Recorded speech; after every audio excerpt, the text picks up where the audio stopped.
Hoje nós vamos falar sobre herança do sexo. O que isso quer dizer? Nós iremos tratar hoje aqui, né, das características que estão nos cromossomos sexuais. Nós já sabemos, né, vocês já sabem disso desde o ensino fundamental e médio, que o ser humano, por exemplo, tem 46 cromossomos, e desses 46 cromossomos, 2 deles são cromossomos sexuais, que nós nomeamos de X e Y, né? Os outros cromossomos, os outros 44 cromossomos, tá? Os outros 22 pares, são cromossomos que nós chamamos de cromossomos gerais aí do nosso corpo, que carregam características gerais.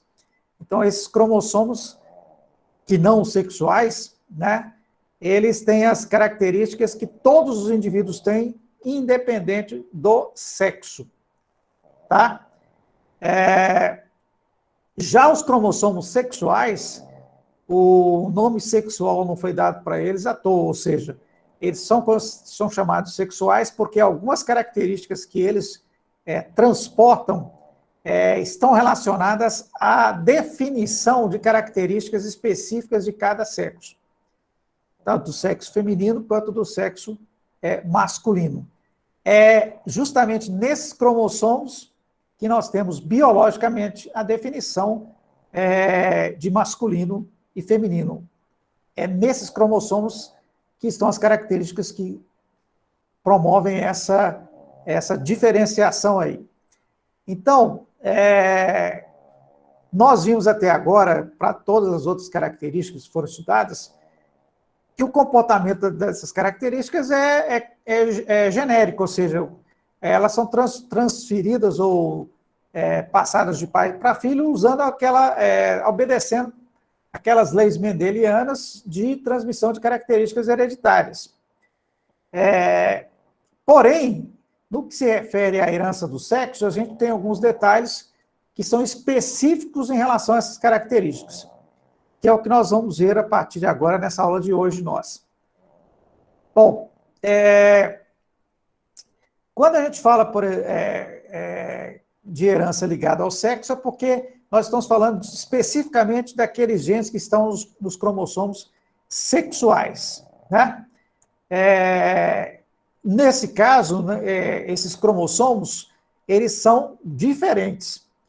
Dos 46 pares de cromossomos que nós temos nas nossas células, apenas os cromossomos X e Y não são homólogos, ou seja, não são iguais nos genes que transportam.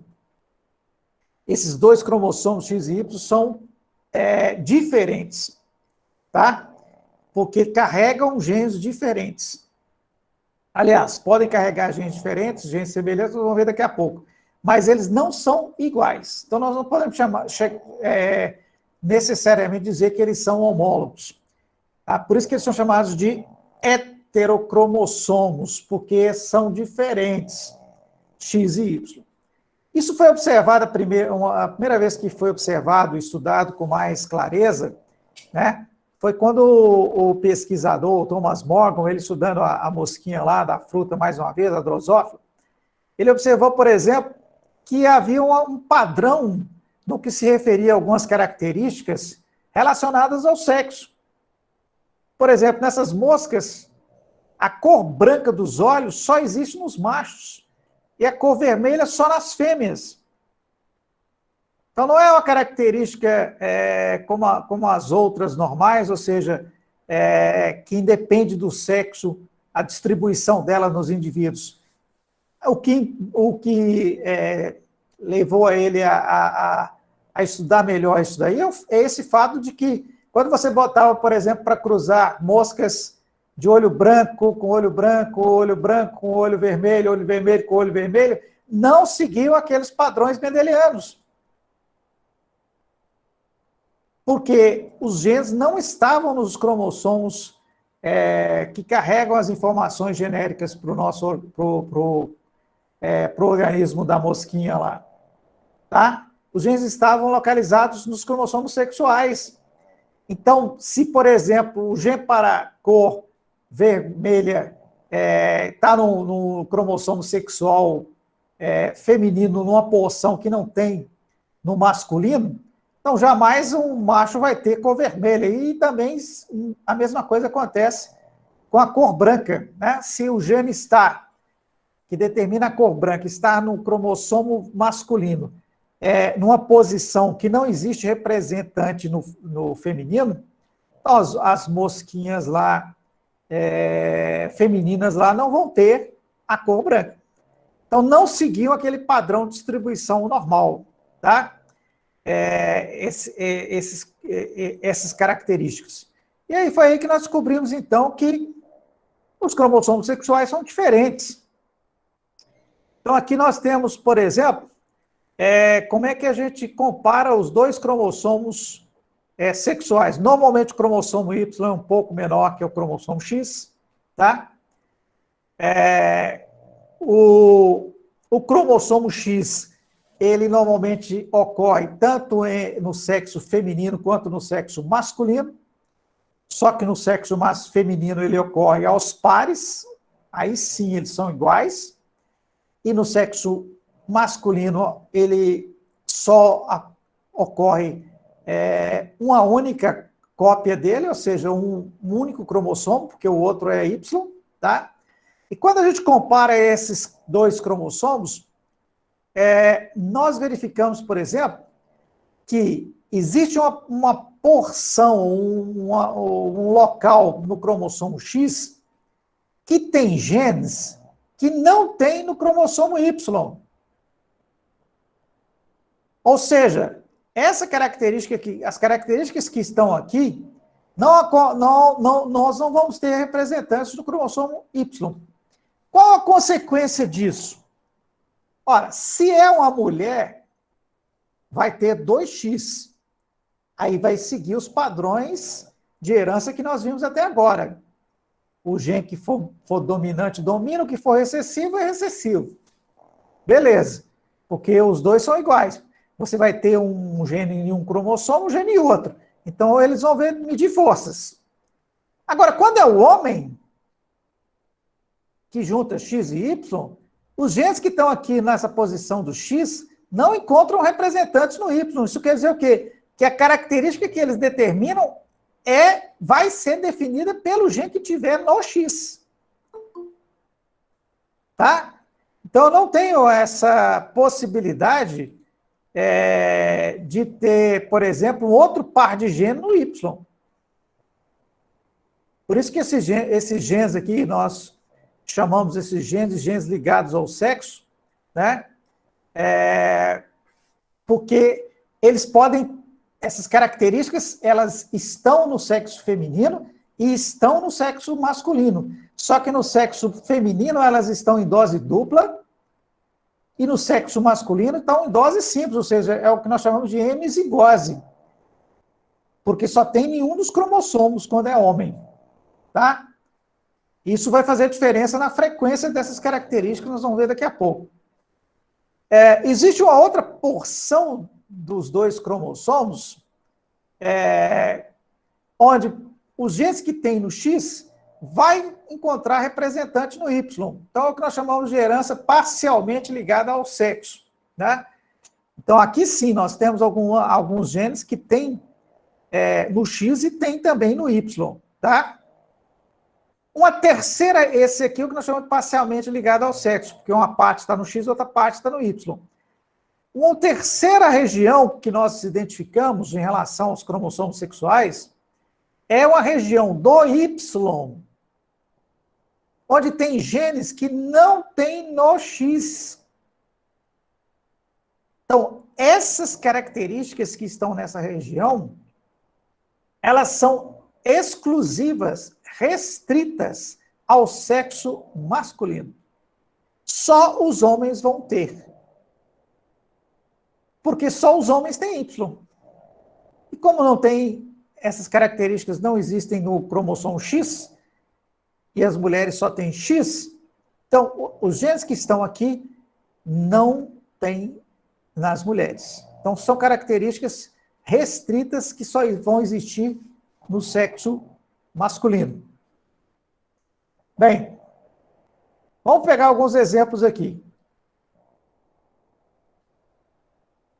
Primeiro, de genes ligados ao sexo, que estão na posição do X, mas não tem representantes no Y. Vai ter nos dois sexos. Porque tanto homem quanto mulher tem o X. Só que a mulher tem 2 cromossomos X e o homem só tem 1. Então, vamos ver o primeiro exemplo de genes que estão nessa região. 2 exemplos de características que estão nessa região. Tá? Esses genes, nós falamos que eles estão em hemizigose porque só está em um dos cromossomos, no caso do sexo masculino. Né? Muito bem. 2 características que nós podemos apresentar estão localizadas nessa porção do X sem correspondente no Y. Essas 2 características são bem identificadas por nós e bem importantes para nós. Se referem a 2 problemas que nós podemos ter relacionados a genes que estão nessa região. Um deles é a hemofilia, tá? Que é um problema que afeta a coagulação do sangue. Consequentemente, a pessoa hemofílica ela tem problemas para coagular o sangue e, portanto, ela tem grave risco de hemorragia.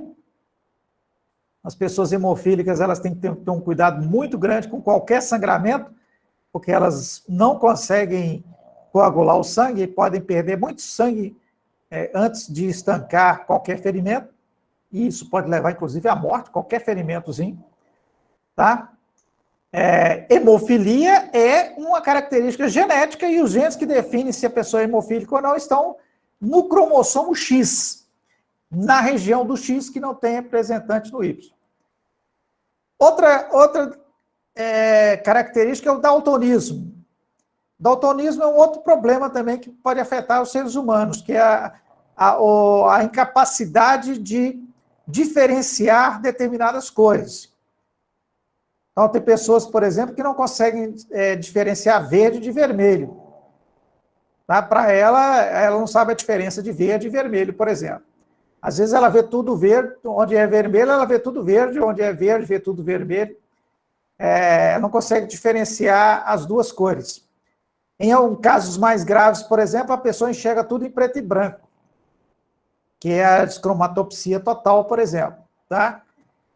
Esse é um problema genético e os genes que definem se a pessoa vai ser daltônica ou não vai ser daltônica, vai ser normal, também está no cromossomo X, na porção lá onde não tem representante no Y. Então, vamos lá. Olha aqui como é que é o comportamento da hemofilia e do daltonismo. Tá? Em ambos os casos, tanto a hemofilia quanto o daltonismo, a doença, o problema em si, ele é recessivo. Tá? Ou seja, para a pessoa ser hemofílica ou daltônica, ela tem que ser recessiva. Tá?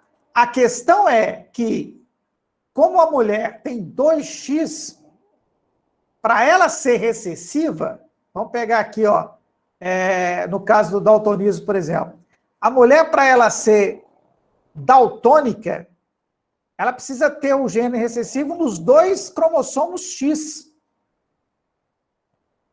Porque se ela for homozigota dominante ou heterozigota, ela é normal. Tá? O homem não. O homem, ele só tem um X. Se o X é dominante, é normal. Se o X tem um recessivo, ele já é daltônico. Então, ele só tem um cromossomo X. Tá? Nesse caso, é uma outra característica importante. É o que nós chamamos de portador. O que isso quer dizer? Essa mulher heterozigota aqui para o daltonismo, ela é normal, só que ela carrega o gene do daltonismo. Isso quer dizer que ela pode transmitir esse gene para um descendente, contribuindo para que um possível filho seja daltônico. Tá? O homem, ou ele tem ou não tem o gene para o daltonismo. Tá? A mesma coisa acontece para hemofilia, a mesma coisa. Mulher, para ser hemofílica, tem que ser homozigota recessiva, os dois cromossomos X tem que ter o gene para hemofilia, porque se for homozigoto dominante ou heterozigoto, é normal. O homem não, basta ter o dominante, que ele é normal, basta ter um X com recessivo, que ele já é hemofílico. O gene não existe no cromossomo Y, tá? E aí vem a questão, por exemplo, do porquê, né, que a frequência, normalmente, tanto de daltonismo quanto de hemofilia, é maior em homens do que em mulheres. Então, vamos pegar um exemplo aqui, ó. Aqui a gente tem um pai normal, isso quer dizer que ele, para o daltonismo, né, que ele tem um gene dominante, e ele só tem um gene dominante, porque ele só tem um cromossomo X. Aí você pega uma mãe portadora, tá? Ela é normal, dominante, mas ela tem um gene para o daltonismo. Se ela casa com um cara que é normal, dominante, né? O que pode acontecer? Eles podem ter filhos homens normais, não tem problema, porque aí se a mãe passar para o filho o X dela dominante, o filho vai nascer normal, porque ele recebe o Y do pai. O Y não tem esse gene para daltonismo. Então, ele pode ser normal. As filhas desse casal, ou elas são normais homozigotas, ou seja, ela pega um X da mãe aqui dominante, um X do pai dominante, homozigota, ou ela é portadora, pega o X do pai dominante, todo o X do pai é dominante, porque ele é normal. Se ela pegar o X recessivo da mãe aqui, mesmo assim ela vai ser normal, portadora, tá? Ou pode ter um filho, caso esse filho aqui dê o azar de pegar, por exemplo, o X da mãe recessivo, ele vai ser daltônico, porque, como ele é homem, vai receber do pai o Y. Então, veja que nesse cruzamento aqui, não nasce filhas daltônicas, mesmo tendo possibilidade de portadores, mas tudo é normal. Mas filhos podem nascer daltônicos. Porque eu só preciso de um X do daltonismo para que um menino seja daltônico. É por isso que 5% dos homens são daltônicos e apenas 0,5% das mulheres são daltônicas. Então, o percentual de mulheres daltônicas é muito pequeno. Porque para a mulher ser daltônica, teria que ter a coincidência de ter os dois genes do daltonismo. Então, nesse caso aqui, para nascer uma mulher daltônica, essa mulher, ela teria que ser portadora e o homem teria que ser daltônico. Era a única chance de nascer uma criança daltônica. Tá? Muito bem. Vamos ver se vocês estão acompanhando mesmo ou estão dormindo aí. Aqui nós temos um teste para saber se a pessoa é daltônica ou não. Se você nunca fez esse teste, aí está a oportunidade para você testar para saber se você é daltônica ou não. Em cada uma dessas bolas coloridas tem um número escondido aí e vamos ver se vocês conseguem identificar esses números. Se você não estiver conseguindo identificar algum desses números, é porque você não está conseguindo diferenciar algumas cores uma da outra. E isso faz com que você não consiga, então, enxergar os números. Espero que todos estejam enxergando, né? E espero que todos tenham enxergado esses números que estão aí nessas bolinhas aí. Sem um teste para saber se a pessoa é daltônica ou não. Aí você fala assim, mas precisa de teste, professor? A pessoa sabe se ela é daltônica ou não. De jeito nenhum, pessoal. Você nasce num mundo onde enxergar cores ou não, distinguir cores ou não, é mais do que uma questão física, visual, no seu olho. É uma questão também de aprendizado. Então, se, por exemplo, você aprende que a grama é verde, você pode até não estar vendo ela verde, mas você sempre vai dizer que ela é verde, porque você aprendeu que aquilo que você está vendo é verde. Né? Então, não é fácil você saber se é daltônico, principalmente quando é uma confusão de algumas cores, e não de muitas ou total. Mas é um problema sério porque isso tem reflexo no nosso dia a dia, na nossa vida, né? Uma pessoa daltônica, por exemplo, motorista, ela não se orienta pelo sinal de trânsito, no semáforo, pelas cores. Ela se orienta pela claridade da luz. Então, ela já decorou, né? Que a primeira luz é a luz verde, que a luz do meio é a amarela, que a luz mais abaixo é a vermelha e tal. A posição das lâmpadas no semáforo é que indica para ela se ela pode ir ou não pode, se ela tem que ter atenção ou não. Tá? Muito bem. A hemofilia é a mesma coisa, pessoal. Né? Para que você tenha mulheres hemofílicas, eu preciso que o pai seja hemofílico, senão eu não vou ter mulher hemofílica nunca. Se o pai for normal, não há possibilidade de nascerem filhas hemofílicas. Mas há a possibilidade de nascer filhos hemofílicos, caso a mulher seja portadora. Tá? Mesmo que a mulher seja hemofílica, tem os dois genes para hemofilia, se o pai não for hemofílico, não nasce mulheres hemofílicas. Mesmo que a mãe seja hemofílica. Porque se o pai for normal, ele tem o gene dominante normal. Então, ele só pode dar para as filhas um gene normal. Então, para as filhas, ele vai tornar todas as filhas normais. Tá? Então, é muito difícil ter mulher também hemofílica. A proporção é de que a cada 10 mil homens, apenas um seja hemofílico. A proporção de 1 para 10 mil. Para as mulheres é menos ainda, é 1 para 100 mil. Por quê? Para que eu tenha um homem hemofílico, basta eu ter o gene para hemofilia em um cromossomo X. Para a mulher ser hemofílica, eu preciso ter nos dois. Isso quer dizer que a possibilidade para ter mulher hemofílica é essa proporção de 1 para 10 mil vezes 1 para 10 mil. 1 para 10 mil aqui é um cromossomo X apenas com hemofilia. Para a mulher ser hemofílica tem que ter 2. Então, é como se eu tivesse que multiplicar. Para a mulher aqui, por exemplo, para acontecer cada uma dessas duas possibilidades, a proporção é 1 para 10 mil, que seria a proporção para um homem hemofílico, tá? Muito bem. Vamos ver aqui alguns exercícios rapidamente para a gente ver se a gente entendeu aí.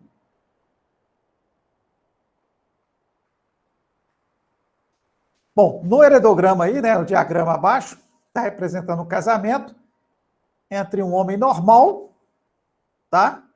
E uma mulher normal, filha de um homem hemofílico. Então, vamos ver aqui, ó. Aqui é o casamento. Hemofilia, homem normal, mulher normal, nenhum dos dois é hemofílico, tá? Só que o pai da mulher é hemofílico, tá? O pai dessa mulher é hemofílico, tá? E nasceu um filho hemofílico dos dois, entre esse casal aqui. Bom, sabendo que a hemofilia é uma doença determinada por um gene recessivo e ligada ao sexo desse casamento, poderão nascer crianças hemofílicas em que proporção? Aí é só eu saber qual é o genótipo do casal. Então, vamos lá. O homem é... Voltando lá atrás. O homem é normal, não é isso? Muito bem. A mulher também. Bom, só que a mulher é normal, então ela é dominante. Eu preciso saber se... O homem é normal, então eu só preciso... obrigatoriamente, o X dele tem o gene dominante para hemofilia. Então, não tem segredo aqui qual é o genótipo do homem. A mulher que é o problema, que ela pode ser homozigota ou heterozigota. Como eu vou saber se ela é homozigota ou heterozigota? Bom, se ela é filha de um homem hemofílico, o homem hemofílico, ele só pode dar para ela X com o gene da hemofilia. Então, esse H aqui, maiúsculo dominante aqui, que ela tem para ser normal, não é do pai, é da mãe. Do pai, ela só pode receber o gene para hemofilia. Então, obrigatoriamente, ela é heterozigota. Tá? E se eles tiveram filhos, né, com hemofilia, para terem filhos com hemofilia, só vai poder, nesse casal aqui, ter filhos do sexo masculino com hemofilia, não tem jeito.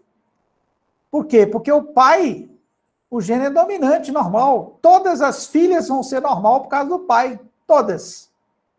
Porque o pai só tem gene normal para dar para as filhas. Independente de qual que a mãe vai dar para a filha, todas vão ser normal, porque o pai só pode dar o gene dominante. E tendo apenas um gene dominante, já é normal. Então, todas as filhas que esse casal for ter, necessariamente serão normais. Tá? Agora, os filhos, aí é outra história. Porque os filhos vão depender da mãe. Pode nascer filho dominante, normal, ou filho recessivo com hemofilia. Porque o pai vai dar o Y não tem nada a ver com a história, ou seja, o Y não carrega gene para hemofilia. Então, se o filho homem recebeu da mãe o gene da hemofilia, ele é hemofílico. Se recebeu o gene normal, ele vai ser normal. Então, desse cruzamento, essas são as possibilidades, tá? Qual a possibilidade de nascer filhos com hemofilia? Só existe essa possibilidade de nascer filho com hemofilia. Então, seria, no caso, 25%, tá? Outra questão aqui agora relacionada ao daltonismo. O daltonismo é de herança recessiva ligada ao X. Uma mulher de visão normal, cujo pai é daltônico, casa-se com um homem de visão normal, a probabilidade de crianças daltônicas na prole dessa mulher é. Então, vamos lá. Mesma coisa, ó. Vamos ver o casal aqui, ó. Uma mulher, que é a mulher de visão normal, então ela é dominante, tá? Só que o pai é daltônico. Se o pai é daltônico, o outro gene dela aqui é recessivo. Porque o pai vai dar obrigatoriamente para ela, só pode dar para as filhas esse gene aqui, tá? Então eu sei que a mulher é heterozigota. Casa-se com um homem de visão normal, aí não tem erro. O homem só tem um X e é normal, então é dominante. Esse casal aqui, qual é a chance deles terem crianças daltônicas? Aí vamos ver, ó. Pode nascer mulheres normais, pode nascer mulheres normais portadoras, pode nascer homens normais e podem nascer homens daltônicos. Então, a possibilidade é de 25% dos filhos. No caso, 50% dos homens. Metade pode nascer daltônico e metade normal. Dos homens, mas do total de filhos, 25% pode ser daltônico. Bom, aqui é mais ou menos a mesma coisa. Vamos lá, a hemofilia também, aí vem falando, vamos já pegar aqui a resposta para vocês verem. O homem hemofílico, agora o homem já é hemofílico, então ele é recessivo. É casado com uma mulher normal, dominante, cujo pai é hemofílico. Se o pai é hemofílico, então ela é heterozigota. Beleza. Qual a probabilidade do primeiro filho do casal ser menino e hemofílico? Então, a chance de... Pode nascer mulher portadora, pode nascer outra mulher aqui hemofílica, pode nascer homem normal e pode nascer homem hemofílico. Então, resposta 25%. Aí você pode perguntar o seguinte: professor, você está esquecendo de um detalhe aqui da probabilidade. Que aqui está falando, ó, ser menino. Além de ser hemofílico, tem que ser menino. Eu não teria que pegar isso aqui e multiplicar por meio, já que a chance de nascer homem e mulher é 50%? Prestem atenção na aula de hoje. Nós estamos falando de herança ligada ao sexo. Quando eu dou as proporções de nascimento, eu já estou indicando o que aqui? Qual é o sexo? Aqui eu não estou dizendo apenas que 25% dos filhos vão ser hemofílicos. Aqui eu já estou dizendo que 25% dos filhos, e nesse caso, homens, serão hemofílicos. Então já está incluso aqui o sexo. Ó. Isso aqui é homem, isso aqui é homem, isso aqui é mulher, isso aqui é mulher. Quando eu tinha lá características que estão localizadas nos outros cromossomos, tá? Elas poderiam ocorrer em homens e mulheres. Então eu tinha, na hora de fazer os cálculos de probabilidade, se queria saber homem ou mulher, eu tinha que considerar o sexo. Agora não, a herança já está no sexo. Então as probabilidades já aparecem com o sexo. Eu não preciso multiplicar isso pelo sexo, porque aqui já está dizendo que isso aqui é homem. Então a chance de ser menino hemofílico está aqui, ó. Menino hemofílico. Já está dizendo que é menino hemofílico. Tá? Então, presta atenção nisso aí na hora de resolver as questões. Bom, para fechar, a gente tem agora algumas outras características ligadas ao sexo que estão também relacionadas aos cromossomos sexuais. Nós vimos lá que tem aquele local do X que não tem representante no Y, que a gente acabou de ver, como causa do daltonismo e hemofilia, que são aquelas heranças ligadas ao sexo, tá? E tem aqueles genes que tem no Y, mas não tem no X. São exclusivos de homens. É o que nós chamamos de herança restrita ao sexo, ou os chamados genes holândricos, tá? Então, eles estão só no cromossomo Y e não tem no X. Então, mulheres não têm essas características, tá ok? Restrita ao sexo. Então, por exemplo, não é à toa que mulheres normalmente não têm pelos nas orelhas. Graças a Deus para as mulheres, né? As mulheres não têm pelos nas orelhas, porque esse crescimento de pelos na orelha, por exemplo, é determinado geneticamente por um gene que está no Y, sem representante no X. Então, só homens têm esses genes, tá? Por isso que só eles têm esse tipo de característica. Esses genes estão na região do Y, que não tem representação no X. Tá ok? Então, nós temos regiões do X que não tem representação no Y, regiões comuns entre os dois, e temos regiões no Y que não tem representação no X. Então, os chamados genes holândricos. Estão aqui nessa posição do Y, mas não tem no X. Então, só os homens carregam essas características. Um outro fator, para finalizar essa questão de herança sexual, importante, é o que nós chamamos de herança influenciada pelo sexo. Nem sempre uma característica ela é necessariamente ligada ao sexo, porque está no cromossomo sexual, tá? Às vezes, os genes, ao invés de serem genes ligados ao sexo, são genes autossômicos, porque estão aonde? Lá nos cromossomos autossômicos, que são os outros que não são sexuais. Né? Os outros 44 são autossômicos, 2 são sexuais. E aí dá 46. Então, às vezes a característica ela é condicionada por um gene que está no cromossomo autossomo. Aqueles cromossomos que carregam informações genéricas. Porém, pode haver uma influência do sexo sobre a expressão desses genes. Tá? Devido, por exemplo, à questão de hormônios sexuais, que podem influenciar a expressão de determinados genes que não estão nos cromossomos sexuais. Por isso que a gente fala influenciada pelo sexo, porque muitas vezes o gene está lá nos outros cromossomos e não nos X ou Y, tá? Um exemplo é a calvície.